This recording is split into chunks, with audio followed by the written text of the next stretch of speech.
This is WWE superstar Drew McIntyre, and you're listening to the WWE Podcast. The champ is the one that everybody wants, me. Becky Lynch is going to WrestleMania. Claymore! Austin 316 says I just whipped your ass. This is my iron. You're going to acknowledge me. All right, everybody. It's time for the mailbag and also our preview and prediction show for the SummerSlam event that's taking place in just a couple of days or in just a day. Depends on when you're listening to this. A lot to talk about, a lot to get through. So let's just do that as patrons are going to get priority here. I don't know if I'm going to get through everybody. I really don't. I'm a little bit limited on time. I'm traveling tomorrow. So I'm going to get through the mailbag as quick as I can and then get through the predictions in about 40 minutes. Let's see if that actually happens. All right. By the way, you can join Patreon. Good time to do it because everything is ad-free.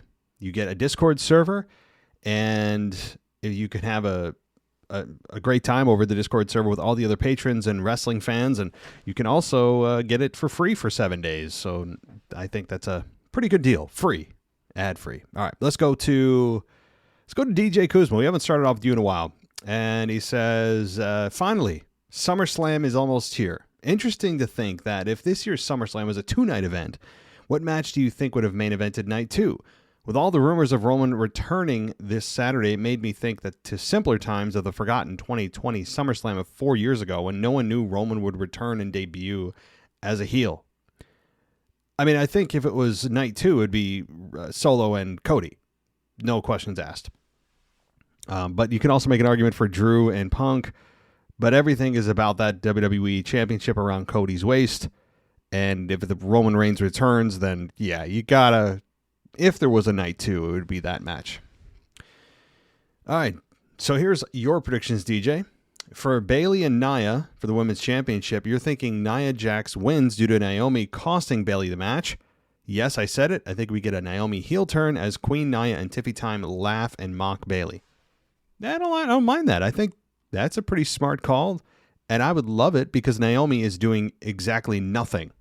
So I think that's a great thing for her to be somewhat relevant. All right, let's go to the next match here, Rhea and Morgan. And for the Women's World title, you're predicting that Liv retains with the outside help from either Dirty Dom or Finn. For LA Knight and Logan Paul for the U.S. title, you're thinking LA Knight wins due to a failed attempt from either Logan or his crew of trying to use the brass knucks behind the ref's back.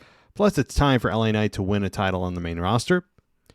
It's hard for me to respond to this without giving away my predictions, but Sammy versus Braun Breaker for the IC Championship. You're thinking Breaker wins as this will be the crowning moment in his young career on the main roster, but for Sammy, I think this begins his involvement with the Bloodline reunion as he and Jay could potentially go after the World Tag Team Championships first before the inevitable OG Bloodline reunion. You're very smart on these picks, DJ. I'll leave it at that.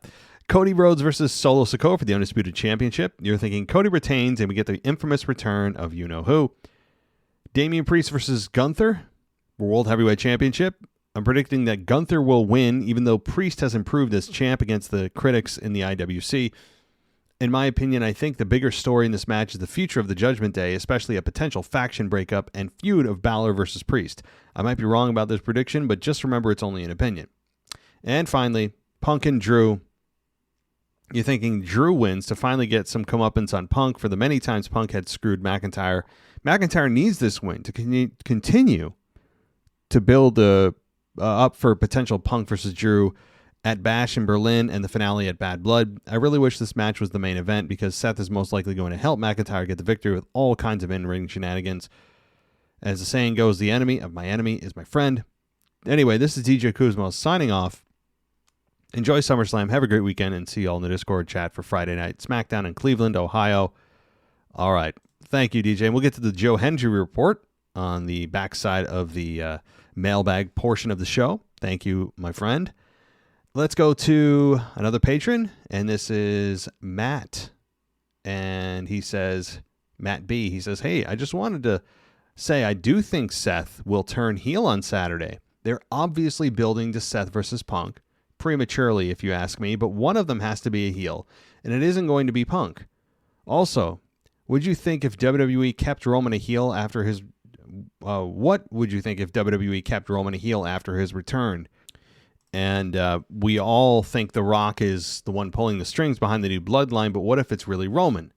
Then that can build for a heel Roman versus babyface Rock at WrestleMania 41. Sorry for the long email. Thank you for your time and have a good vacation. Thank you, Matt. And certainly not a long email. I mean, have you heard our emails before? Certainly not long. Okay, well, I don't think they'll do that. I think that there's too much love for Roman right now. And isn't this where WWE envisioned Roman anyway? Isn't this the destination they wanted him to be at? It would make no sense for them to try to flip back, because also The Rock, in his current character, again, we haven't seen him in 4 months, but when he comes back, he should be the final boss. It was working. There's a lot of tread left on that tire. There's more story to tell with the final boss character. I don't think there's any reason to try to flip it. Don't force things. I mean, I would have loved, honestly, a babyface Rock versus heel Roman. That's the match I was hoping for. It doesn't look like we're going to get that. We'll get the match, I think, but I think it's going to be with the roles reversed, with The Rock as a heel, Roman as babyface, when that match does happen. But yeah, no, good question. And I do think that it's getting close to a Roman return and Rock return for that matter. All right, let's go to Dino with more SummerSlam predictions, and he says Sammy retains, Logan Paul retains, Liv Morgan retains, Tiffany Stratton will cash in her Money in the Bank and become the new women's champion regardless of what happens or who wins that match. Drew beats CM Punk. I have a feeling that match will end in a no contest when Seth starts beating both men with a steel chair. Damian Priest retains against Gunther. And here's the boldest prediction. Solo Sikoa will be the new undisputed champion. Well, okay. That would be insane. And I don't mean that in a way that your prediction's insane. I mean that would be bold by WWE, as you just put it. Because they just told us that Cody's ushering in a new era at WrestleMania 40. When you're ushering in a new era, what kind of message would it send fans when they turn around and then put that very championship that Cody fought to claim for 2 years right back on a guy that helped take it off of him or kept him from it, especially at WrestleMania 39? Be ballsy. I don't even think bold is enough to say what it would do and what it would mean. I think ballsy is certainly the word. All right. So Roman will not return here, but in fact, it will be The Rock who comes out and gives Cody a rock bottom and then possibly a Samoan spike from Solo. 1, 2, 3. And Solo's the new undisputed champion. This, in my opinion, will make the new bloodline look very strong ahead of Roman's highly anticipated return, especially when Jacob Fatu and company become new tag team champions on SmackDown Friday. Yes, that's another prediction. I think we'll wait a little longer for Roman, and with Cody getting his rematch against Solo at Bad Blood, and I think this is where Roman returns, costing Solo the match and helping Cody in front of his hometown crowd in Atlanta, cementing Roman as the babyface, and Solo and his team as heels ahead of Survivor Series. That is a really smart prediction, Dino. This is why I've been saying for months, there's really no bad way to do this. There's good ways, very good ways, great ways, but there's no really bad way to do this. I mean, you can't almost. But I really do like that. It's something I never thought about. Now, I floated out there that it's possible Roman does not come back at SummerSlam. Well, myself included, have believed for a while that it's a foregone conclusion he does. It's the biggest event of the summer, blah, blah, blah. They're trying to make it WrestleMania this summer. People are going to be angry. But let The Rock return. Let Roman come back at you. That's a great... I like this. I really do. Now, is it going to change my predictions? We'll see. But this is a really good one, guys. Think about that. Just let me repeat what Dino said here, because it's very possible. I mean, the only kind of fly in the ointment, as they say, is that Cody dropping the belt this early, are they really willing to anger the fans, the very ones that they appease to at WrestleMania 40? Are they really willing to do that? That's a bold, ballsy move. But The Rock returning to help cost Cody the match, and then Roman being the counter to The Rock? Ooh. I mean, I love that. All right, lastly, imagine Jay had won Money in the Bank. He could have cashed in when everyone least expected it at Survivor Series against Cody, especially if what they're doing now is planting seeds for War Games with Cody and either Randy or Kevin Owens joining him or joining Roman and Jamie and Jay. That was originally part of lost my place. That was originally part of the idea of Money in the Bank, was it not? For the briefcase holder to cash in right when we least expected. Imagine how crazy and wild that could have been. I should add, however, that personally I think that it'll be Sammy who fills in one of the two spots on Roman's team for War Games, and that makes the most sense with him having been part of the original Bloodline. Enjoy SummerSlam and let me hear you say yeet. Yeah. I mean, I think Sammy is on his way back to the OG Bloodline. I mean, that's why Jay has been essentially doing jack. That's why many people are believing Sammy could drop the belt at SummerSlam. Everybody's positioning, all the chess pieces are being positioned for this Civil War Part 2 with the OG Bloodline versus the Savage Bloodline. I don't know how they're being branded, but everything is being lined up for that. Jimmy has been MIA. Jay has done nothing of substance. He can easily be removed from Raw. He's not involved in anything deep. He's flirting with Rhea Ripley. That's the biggest thing he's got going on right now. Is trying to chase Rhea Ripley. So he certainly could just be removed and be put over on SmackDown temporarily. Or, that's the one thing. How are they going to manage? How is WWE, post Vince McMahon, going to manage this story that inevitably will happen with Jay and with Sammy both on Raw? Roman's on SmackDown. I think Jimmy is too. Do they just bring him over? Do they do an official trade? Or do they pull the Vince McMahon and just go, who cares? They don't care. Fans don't care as long as they're here. We're not going to give them an explanation. We'll see. All right. Dino, you always make me think, man. All right. Let's go to another patron, I think. Joel. Joel G. He says, hey, Matt and WWE Podcast family, longtime listener, two-time caller, and first-time emailer. All right, well, we are keeping track at home. So those of you that need to know, Joel is a longtime listener, two-time caller, and first-time emailer. So I hope you put that on your resume, Joel. Every time you're applying for a job, I hope that that's something you let your employer know. Recently signed up for the Raw tier, and I'm super happy with my decision. Well, very, very cool. This weekend, I'll be celebrating my 40th birthday. Oh, man, you're older than me by 6 months. So happy birthday. And 40 is a pretty big one, right? I don't know. I mean, as men, I feel like our brains just freeze at 24, but our body continues to age. Maybe it's maybe I'm just the only deformed one. I don't know. Anyway, you're attending your first PLE. Not many opportunities in Canada, and few outside house shows at a Monday Night Raw in 2000. I haven't been to many live shows. I've been a fan my entire life and have forgotten more about wrestling than most people remember.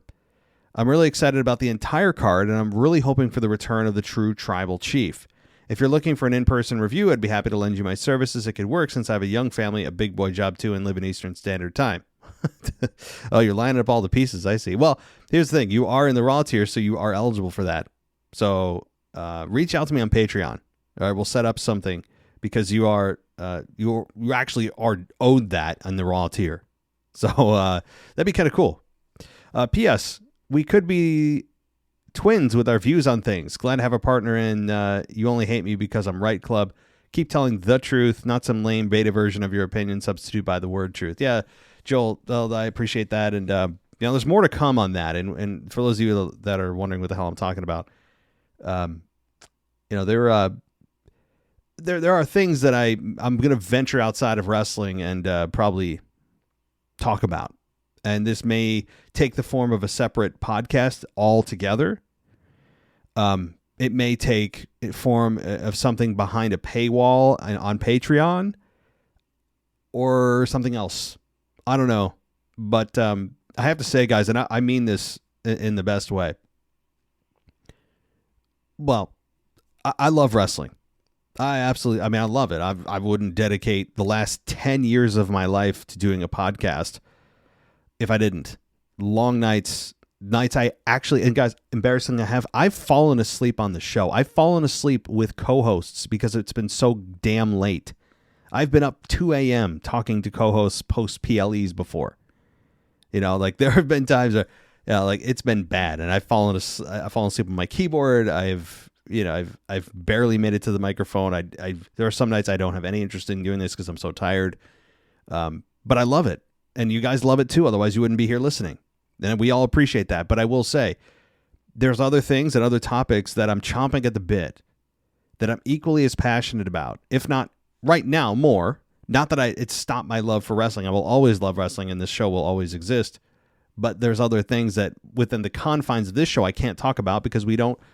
We try to keep the best we can to wrestling. We really do. We keep the best we can to wrestling. It doesn't always happen, but you don't tune into a wrestling podcast to hear about other stuff. It doesn't make sense. So anyway, Joel, good stuff, man. Give me a shout on Twitter, Patreon. Hit me up on Patreon, and we'll figure out something. All right. We will definitely convene. I will say, if you're looking for a time, Sunday night might be the best. Like 9:30 or so at night, Eastern Standard Time, because I'll be back by then in my home studio here, and we'll be able to chat. So on that topic, though, guys, I want to just mention one thing about Logan Paul. If you guys haven't seen, he's getting a ton of heat.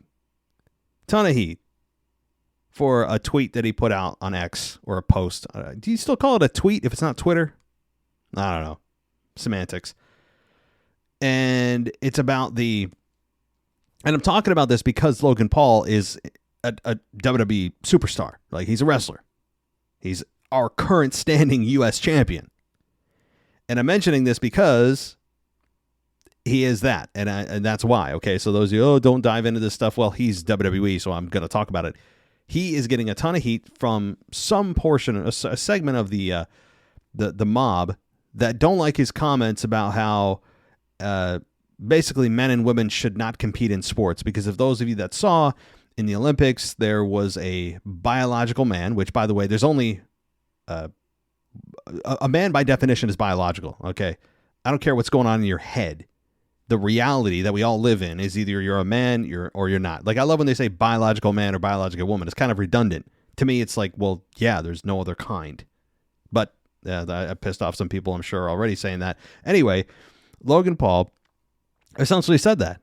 And then he got a ton of backlash. He actually deleted the post. There was 11 million views on that post before he deleted it. And I'm sure more now, but everything lives on in the internet. And people are losing their minds over it. For a statement that, how up until about 12 seconds ago, saying that men and women should not compete in sports together would be the most uncontroversial thing you could ever say. Right? I was only up until recently that it's offensive to say. But I'll pause there, and maybe that'll be something I talk about on another show, another podcast, another outlet. I'll just leave it there because it is WWE relevant, because he's getting a ton of heat and attention, and people are calling for WWE to fire him, calling for, TKO to fire him, have him drop his championship, all this stuff. Not everybody, but those of the those anti-reality people. Anyway, thank you, Joel. Again, get in touch with me on Patreon. All right. Boy, oh boy. Okay, I'm only going to do a couple more here. Let's talk about... Oh, boy. This could... All right, well, let's see. Let's see what happens. Guys, by the way, please, if you are a patron, put it in the subject that you're a patron, because I don't know if you don't do it. All right. Let's talk to Drew. Drew Hill. He says... Hey, Matt, WWE Podcast. Lifelong fan, been a fan of the podcast and Patreon for a minute. Well, thank you. Just going to cut to the chase. I'm gay and was really taken back by the comments on the latest mailbag regarding LGBT ideologies as being cancer. Like, I really want to give the benefit of the doubt here, but that was a crazy thing to hear on a podcast that I really enjoy, talking about a sport or a product I really love. I'm assuming you meant regarding trans issues in the ring, which obviously is a very complicated issue, but it definitely came off as just you didn't want any gay stuff or people involved. Oh, this is going to be a fun response. Can you feel it building? With wrestling at all, I'm not asking you to clear it up on the podcast because I don't want to set you off on another rant, even though I just want to have a discussion over email or something that would love to. I really don't want to stop listening to the podcast because I do love it, but yeah, that was really off-putting to hear in the morning. Still love the pod for the most part, especially when you're talking about wrestling. Have a good. Well, Drew, listen. This is exactly why I need another outlet to talk about issues that have nothing to do with wrestling in another outlet under the correct category for a podcast that people want to hear that talked about. But since you're asking, this is really not complicated. This is the simplest thing in the world for me and for a lot of people. Men, this goes across the board for all sports, whether it's wrestling, pro wrestling, whether it's MLB, NFL, whatever. Here's how it is, and this is how it's been since the dawn of time. Men compete with men, women compete with women. End of story. That's it. That's all I'm asking for things to just stay the same. I don't see a system that's broken.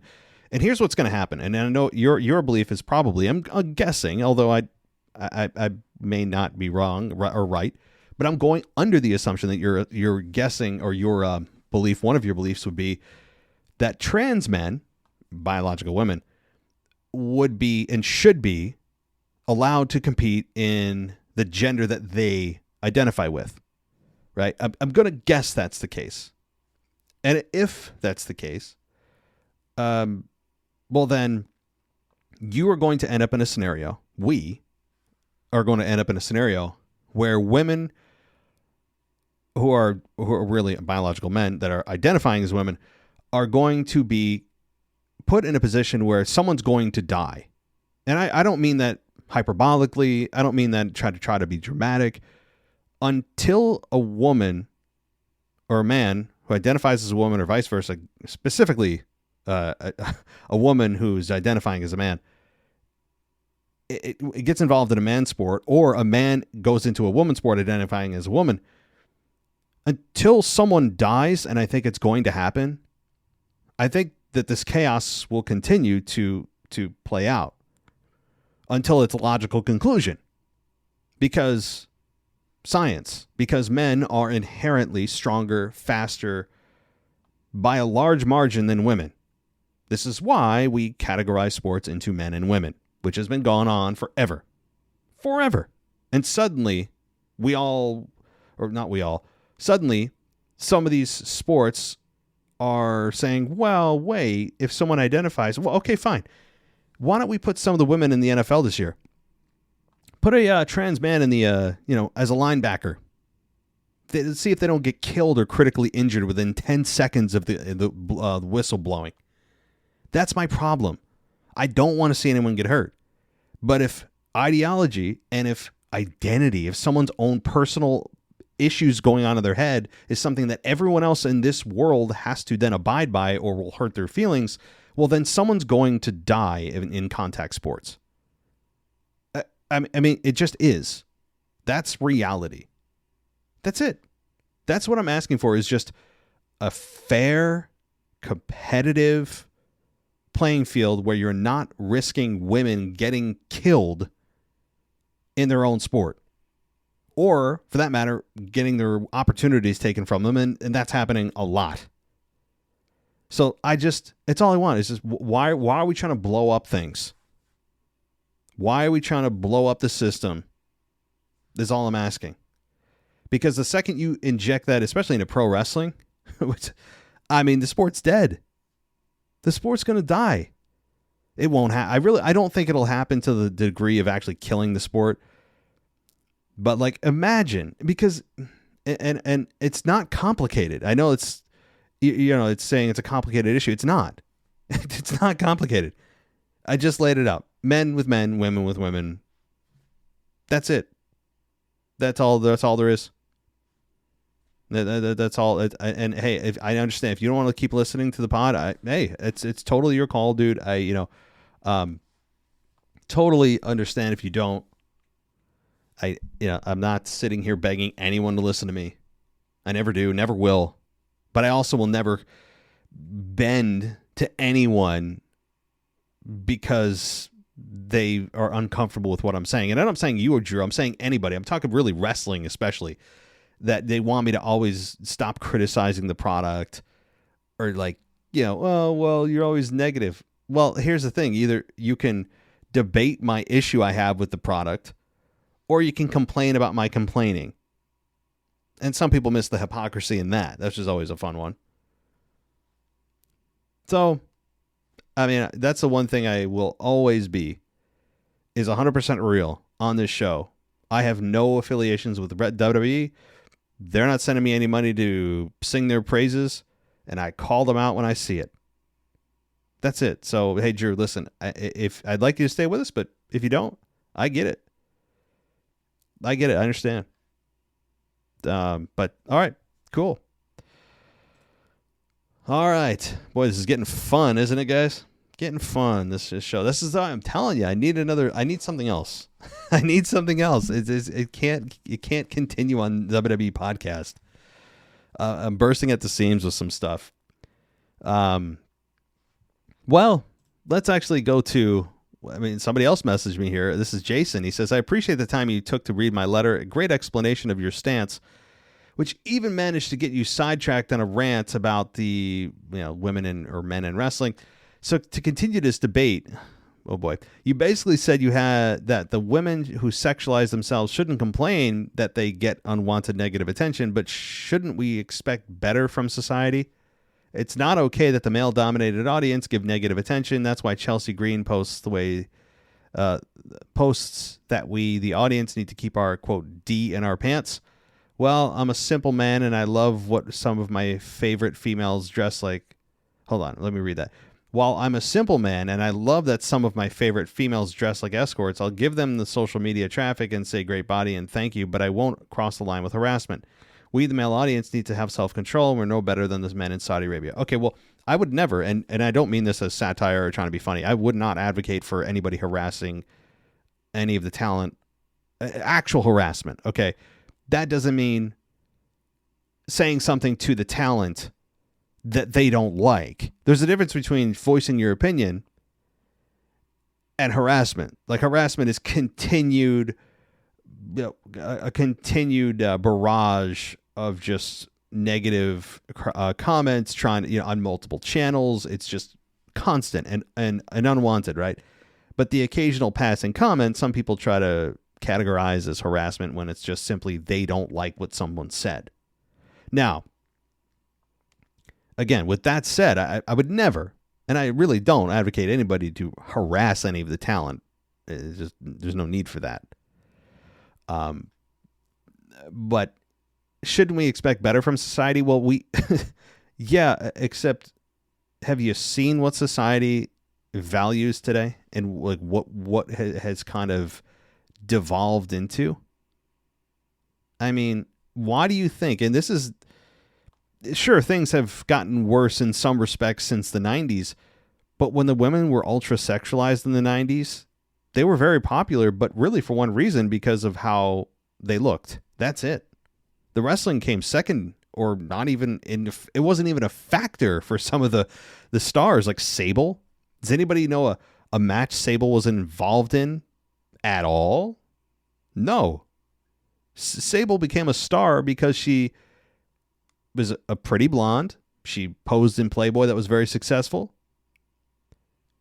That's it. Sunny, same thing. Terry Runnels, same thing, although I don't think she did Playboy. I could be wrong. Among others. So, like, yeah, you can expect better, but you're not going to get better. And also, you're never going to supersede men's biology. Never. I'm not saying the biology to harass. That's not a biological precondition. But men being visual creatures, much more so than women, when it comes to attraction, it's never going to change. That's how we are hardwired. That's it. So, like, now that should not, and again, I will continue to say, should not manifest itself in harassment. Like it shouldn't. But women cannot expect to dress like they do on social media, put it out there voluntarily. These aren't people digging out old iCloud accounts and hacking phones and posting unwanted pictures. These are all pictures being put on social media by these women who are public figures to begin with, done voluntarily, when it's, they're wearing next to nothing, and then men comment on it and they're shocked and appalled by the reaction, as if they suddenly don't understand how men are wired. Again, doesn't excuse harassment. Okay? That's not what I'm saying. I'm saying, though, you can't expect men to just go, oh, okay, yeah, cool, and move on. Most men have an opinion. If it's not vocalized, it is now internalized as to how you're being perceived. Because now men look at you, and you are telling us how you want to be perceived, so we perceive you in a more sexual light. But then when we do that, you're being a chauvinist. Well, you're wearing nothing. So you do one thing and then get mad at the reaction that men will naturally react to, and then suddenly we're the problem. Now, again, we have our problems. Men, certainly go off the rails, say inappropriate things. I mean, just gross things online that just, it's kind of like grow up kind of stuff. Absolutely. I'm not advocating for any of that stuff. But for men that want to advocate for women in wrestling, I'm trying to focus on wrestling the best I can, that want to see women's wrestling progress, hey, I think it's done without that stuff, done better without that stuff. In fact, women's wrestling has progressed in spite of that stuff. How did women succeed in the women's revolution? Was it done with bikini contests? Was it done with pillow fights? Was it done with Playboy spreads? No, it was done with in-ring competition, re-educating the audience that women can have badass matches too, creating storylines that you could relate to, characters that aren't sexualized. Women stop being objectified, and poof, like magic, women have their own Royal Rumble. They have their own Money in the Bank. They have headlined WrestleMania. They had their own Women's Evolution pay-per-view that I feel like they should do again, but I don't know why they haven't. I mean, I'm actually for women continuing to move up in wrestling. Now, again, I don't want them to wear potato sacks. I'm fine with athletic wear. You have to wear something comfortable, safe, and also something that's flashy. It's a tough combination. I understand that. But when you wear something like Rhea Ripley wore on Raw, which is essentially a nightgown, I mean, you are doing that for one reason. That's attention. That's it. And to show off her, I'm sorry, no, I'm not, my opinion, her horrible tattoos. I think they're horrible. There's too many. There's some dark implications there. And you know why I can comment on them? Because she's a public figure that puts herself voluntarily out there. I think they're horrible. Is she as a character great? Yes. Is she very good in the ring? Yes. Is she one of the biggest women stars in wrestling? Yes. Is she intriguing to watch? Is she still a big star? Absolutely. But that doesn't mean I have to just praise every aspect of her from all angles. So when I see something on her that's horrible and that she wants us to see, but then I'm supposed to ignore it? Yeah, that's not how my brain operates. Sorry. You are a public figure because you want to be. No one's forcing you into this profession. And then you're wearing things that you voluntarily agree to wear. In fact, probably came up with yourself. And then you're doing it for attention, to show off your tattoos, to show off your body, which is, there's no other reason to do it. There's no, like, tell me another reason to do it. There's none. Those are the only options. And then when I comment on it in a way that is not very complimentary, I'm the bad guy. You know, it's very backwards. So, and I'm sure some of you heard, he wants The Handmaid's Tale to be real. Sure. Like, whatever. That's not even close. I want women to move forward, and they've done that without this crap. And then now it seems like some of them are going back to it on social media and now on camera. And I wonder what's going to happen when you have the handcuffs off, so to speak, and there's really no there's no PG rating anymore, and they're on Netflix in January. Look out. I mean, I don't want any of that stuff. If you guys want content that has a lot of women with no clothes on it, no clothes on them, little to no clothes, well, rumor has it, I haven't really checked this out, so I could be wrong, but rumor has it that there's like some of that stuff on the internet floating around. You might have to dig really deep to find it, but apparently there's like pictures, a couple pictures of women online that you can Google. I don't know. Don't take my word for it. Just, I guess, go look for yourself. You know what I mean, though? That's not what I come to wrestling for. That's not. And I love women's wrestling, and I want them to continue. And when I see things that'll pull them back, I call that out. All right. Boy. All right, well, Jason, what's your final point here? We got to move on. Here's an analogy for you. Say when you get on a rant, your voice becomes so sexy that women start giving you unwanted, unsolicited sexual advances. Should you change your voice, or never get on a rant again, or should they control themselves? Okay. Well, so your analogy of me, so when I get on that rant, so the rant I just had, right? You're saying that if that triggered women to start giving you unwanted or unsolicited sexual advances. So, you know, it's a shame that that's not true. I'd be yelling a lot more in front of my wife. I mean, you know, maybe that's the trick. Maybe that's the problem. I should just start ranting more. That's what it is. Jason, you gave me an idea. Boy, genius. But seriously, okay, I think there are things that people do all the time that other people are attracted to, but you have to internalize it. This is what I'm saying.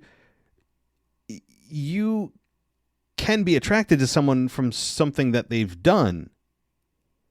I've never said that people shouldn't control themselves from a physical standpoint or acting like animals. I've never advocated for that. I mean, by the way, it's also against the law. So, like, if someone had unwanted, unsolicited sexual activities, like, I mean, I just, you know, and I didn't want them and it continued. I mean, that's what the police are for. I was like, hey, yeah, this woman won't leave me alone. Press charges. I mean, there are laws in this country against that. So there's that. But here's also the one big difference, and then I promise I'm going to move on, guys. Should I change? Meaning, I know what you're getting at. Oh, so, well, if you do this and someone's attracted to it, well, shouldn't you change? You're saying you should change. Well, no, here's the difference. I'm doing something normal that is not meant to draw that attention. The women that I talked about that are posting on social media and now bringing it on air, especially Rhea Ripley, who's been kind of the focal point of my argument for this whole thing. That is done with the express intent of drawing that attention.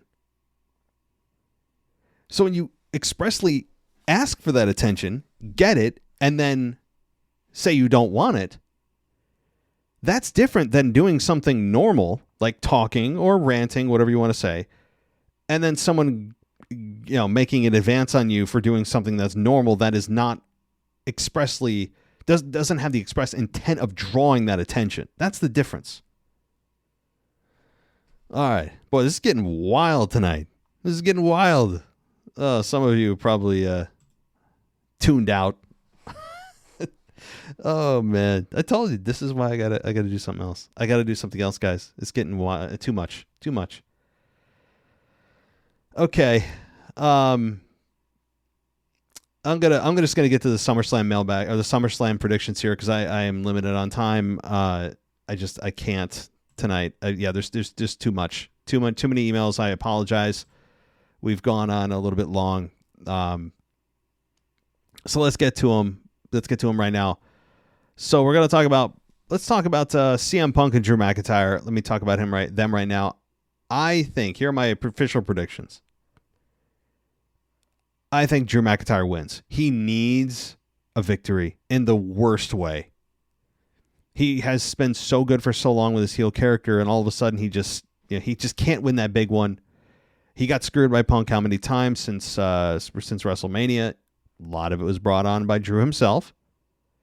But it's time for Drew to get a victory here. And sure, Seth could be turning heel here. He could.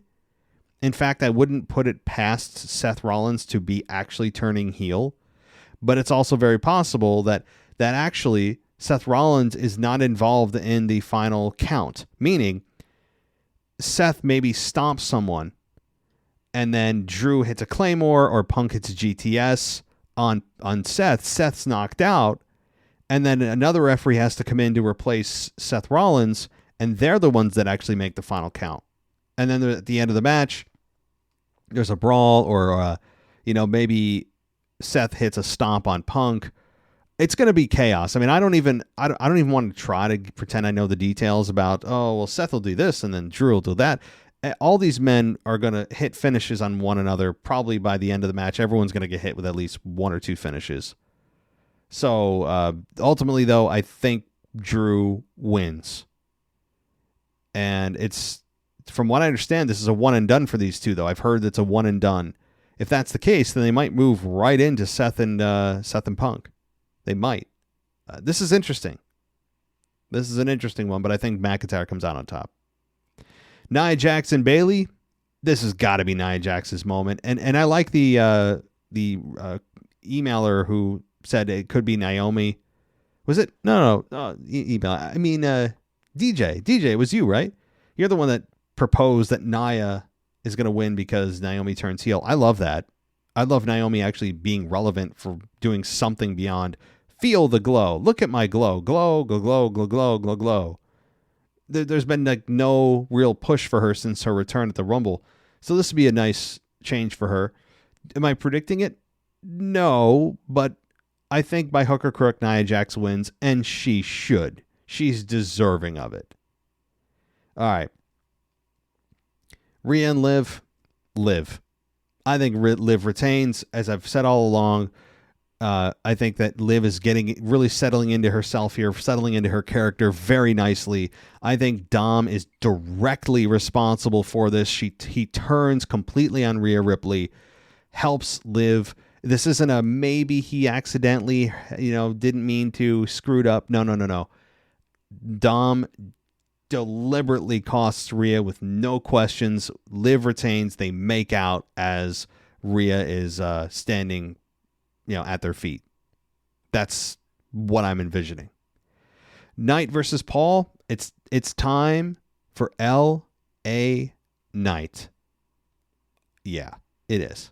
Because L.A. Knight has not held a singles championship in WWE. It's a crime. That crime needs to be rectified. That sin needs to be absolved. And I think it's time for L.A. Knight to finally claim that championship. In what I think is going to be a hell of a match. Braun Breaker versus Sammy.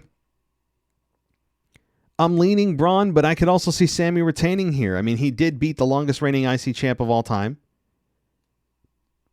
Braun, though, is on a roll. He already lost to Sammy, so he can't continue to lose a guy that, is a kind of a side focal point of Raw. you got to give him a championship. But is he ready for it? Is Braun Breaker really ready for it? Or does it feel a little too soon still? There's that argument. This is tough. This is one I would kind of stay away from money-wise. I think Braun probably wins, so I'll go with him, but only slightly. A slight favorite that Braun Breaker wins here. And mainly, not only because he does kind of need a victory, but really more importantly, as you guys have been talking about earlier, they're positioning him, the chess pieces are being positioned for a Roman Reigns return where Sami is part of it. Now, you could also argue that Sami's not going to be brought in right away, so he could have another month or two with that belt, and that's true. This is also why I think Sami has a strong but not overwhelming chance to retain. This is a really tough one. Rhodes versus Solo Sikoa. I think Rhodes retains. They're going to want to continue with that. I think, does Roman return? Boy, probably, but I would not guarantee it. I'd say it's like an 80% chance. Knowing WWE, yes, but would I hold off? Actually, I would. But there's a lot of people going there that are expecting Roman to return, and if they don't bring Roman out, they're going to be angry. There's going to be a lot of people really pissed off if Roman does not come back here. But if I was WWE, I would forge ahead with my plan. And my plan would not be to have him return here. I really wouldn't. But they'll probably do it. Do I think they will? Yes. And I think Rhodes returns. Now, is Jimmy in tow? Is Paul Heyman going to be there? Likely. But the thing is, there are so many people expecting it that Paul Levesque has to be thinking about, guys, this is such an overwhelming anticipated return. Do we wait or do we pull the trigger? Do we want that element of surprise or do we not? I think it would have been, if they're actually going to bring Roman back at SummerSlam all along and that was their plan, I don't know why Solo keeps bringing him up. The surprise element has been totally, just completely shattered because of that. Solo brought Roman's name in voluntarily on a weekly basis. It's like, dude, shut up. We all were anticipating this. Now that you're bringing it up, it's kind of ruining it. So if that was the plan, I'm going to, that's just, I think, my personal preference. It's not my favorite way to bring someone back. So we'll see. But I think Roman does return, even though I wouldn't do it. All right, Priest versus Gunther. This is also tough. This is another one. This is like a Braun and Sami match. And I just don't know on this one. Because every time we think Priest is going to lose, he's a transitional champion, blah, blah, blah. He retains. Now this is Gunther. He's a different animal, right? Different animal, a guy that is destined for world title gold. It's a big platform, a big stage. Do you want to pull the trigger? Tempting. But Priest has been doing a very good job. Not just serviceable, but very good. And improving. It's tough. It's a tough one. I think Judgment Day gets involved here. What do I think? I would say this is. I'm hesitant to say Gunther, even though that's what I want to say, because Triple H has been very hesitant to do title changes unless there's a real reason for it. He's very much a guy of long title runs, and I've already propositioned how many title changes? One. Oh, wait a minute. I've propositioned 1, 2. So Nia wins, Knight wins. So there's 2 title changes. I'm saying Braun Breaker. Yeah, I that's a lot of title changes. So I'm probably going to say Priest retains. Incredibly, Priest retains.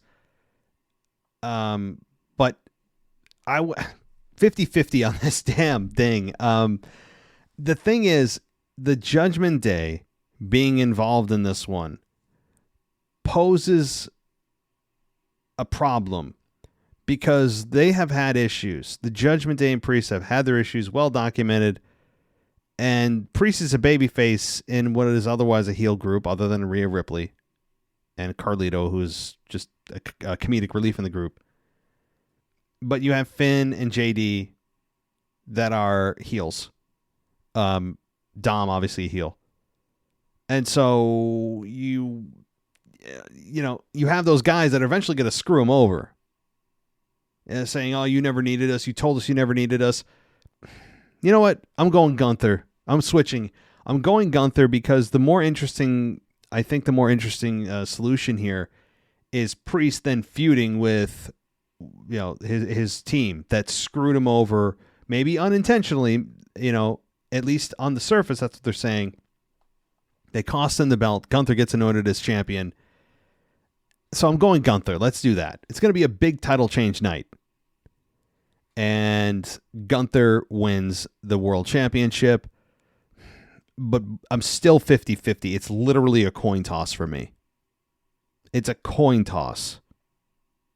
I'm going to go Gunther, though, for those aforementioned reasons. Priest has shown he's a respectable world champion. He's established himself now. And you can continue the program with the Judgment Day and Priest falling apart, and they'll feud with one another. So that's what I think. A lot of matches on this card, so that's why I think they're going to try to split it into two nights. Triple H typically has been doing, 5 matches on a card. This has 1, 2, 3, 4, 5, 6, 7 matches, which is a lot for a Triple H PLE. So I still think it'll be a great event. Do I think The Rock's coming back? Probably not, but we're now getting into the season since Mania. It's been 4 months. We can start to now talk about it at least.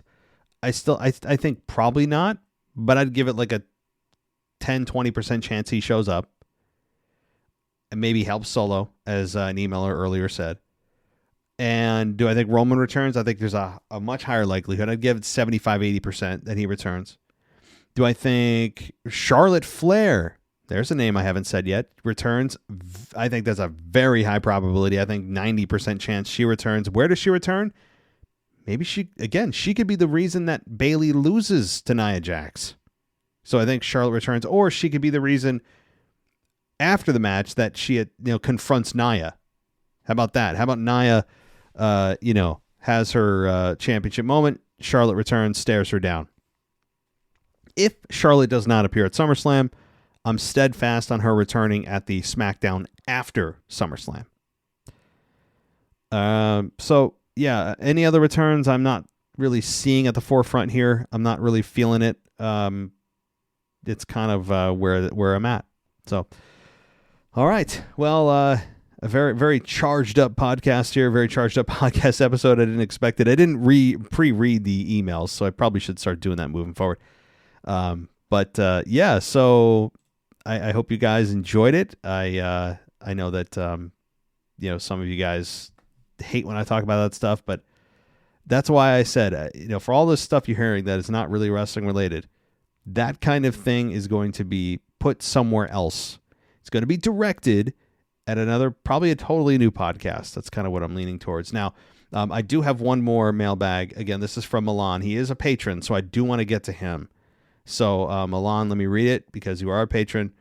So you're saying that I know a lot of people are thinking Roman's coming back at SummerSlam, but I'm thinking he's either going to return to SmackDown before or after. It makes sense he comes back during a promo where microphones are involved and he can confront Solo just like The Rock does when he comes back. There's not going to be a promo at SummerSlam, and Roman's not coming in to save anyone. I think the spotlight after the Cody Solo match will be on Cody. In the Cody match with Solo, the ref typically gets knocked out. The Bloodline terrorized Cody and looked like they're going to cheat to win, but then Randy Orton comes out, fights off the Bloodline, just as the two celebrate together, and it's just about to go off the air, and Randy RKO's Cody. That's not so bad.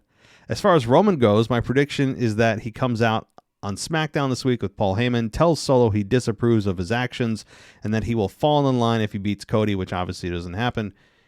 He may be at SummerSlam, but just seen in the press box showing anger or disapproval. And next week's SmackDown, Roman asks for the Tribal Chief's necklace, just as Solo looks like he's going to give it to him. The Tongos and Solo attack Roman, but Jacob Fatu holds back, which starts a new storyline about Fatu being torn on who to align with. Eventually, Fatu will leave Solo and join Roman, but not right away. Well, yeah, Milana, this is all... See, this is also a fun storyline you built in my brain. That's a good problem to have if you're WWE. Is there always going to be a better way to do this? Yes, always. But you got to pick the best way you know how at that moment and go with it. There's really no bad way. See how many awesome ways there are to bring this whole storyline together? This is one again, famous last words, but they can't screw it up, can they? I have faith in Paul Levesque. I do. So, yeah. Let me make sure I don't have any other patron emails, guys, because I know that the patrons do definitely get the priority here. And I'm going into my Patreon directly. And let's see here. I've got Charlie. Okay, Charlie, let's get to your predictions real quick. Braun Breaker wins. LA Knight wins. Liv Morgan beats Rhea. Drew beats CM Punk with Rollins screwing Punk, and then finally getting everyone Punk and Rollins. Bayley beats Nia to retain. Tiffany cashes in, attempts to cash in, Tiffany Stratton, to become the new champion. After the match, Brock Lesnar returns to confront Gunther. Ooh, I didn't even think of Brock. Thank you. Cody beats Solo to retain the championship, and during the match, Jimmy and Jay somehow come out to help Cody while Tama Tonga beats Cody, and this leads to Roman and Paul Heyman's return and sets up a War Game match at Survivor Series. Thanks, Charlie. I appreciate that. Yeah, Brock Lesnar, I think, is not likely, but possible. I like it. I like it a lot. So, very cool. Very, very cool. Guys, thank you so much for joining us. I know that there's a couple voicemails out there I didn't get to. I just, it's time. And if I do have another podcast that I'm developing, and I am developing something here that in the meantime, I will let you guys know what it is and the name of it, where you can find it. And it will not be about wrestling, because I feel like I'm being pulled somewhere else right now. Wrestling is still my first love, my passion, but it doesn't mean you can't have more than one. And I feel like I'm being kind of pulled away from wrestling into another venture at this point. And again, this show's not going anywhere, but that's kind of how I'm feeling right now with other things going on. So anyway, that'll do it for me tonight, guys. Thank you so much for listening. As always, you can go on Patreon. You can go ad free. We're going to be here throughout the entire SummerSlam weekend. We've still got the whole, what is it? After Dark. For those of you out the SmackDown tier and above, you get the After Dark show. That's coming very, very soon. You've also got the SmackDown review with Amanda from the UK. And you've got my SummerSlam review, which will be Sunday night. So Sunday night, when I come back, I'll do the SummerSlam review. Again, if something wild happens, and that's very possible, I'm bringing my phone and a lapel mic that I'm going to do some recording on and maybe give you guys a quick recap or a instant reaction from my remote location, my undisclosed location. So, all right. Thanks, everybody, for listening. Enjoy SummerSlam. Thank you so much for listening, and I'll talk to you next time. Thanks for listening to the WWE Podcast. Don't forget to subscribe on your favorite podcast app so you don't miss a show, or head to WWEpodcast.com. And for all of these shows ad-free, head over to patreon.com/WWE Podcast. Until then, we'll see you next time.